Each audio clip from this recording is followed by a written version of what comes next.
John Kingston always told me, FreightWaves reporter and historical oil market analyst from S&P Global, always told me, never bury the lead. The spot market rate here is the lead in the market. And two, look at that parabolic jump in the NTIL, which of course excludes fuel for purposes to compare to historically, because fuel's volatile. Man, what a jump here. This is something we really haven't seen. Now, you can see in the very edge, if you look real closely, there is a little bit of a horizontal slant.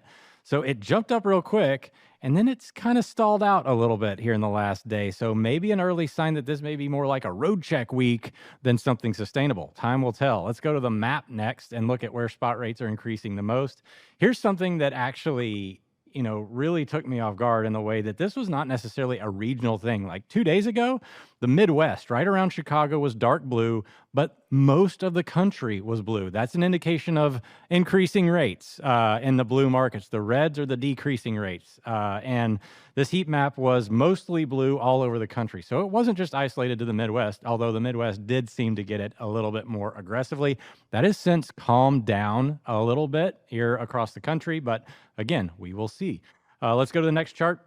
NTIL versus OTRI. This is why it's very questionable on its sustainability.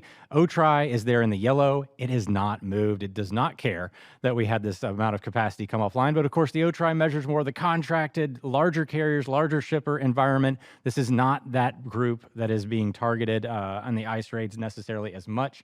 Let's go to the last chart. And this is another reason why I don't think there's sustainability here.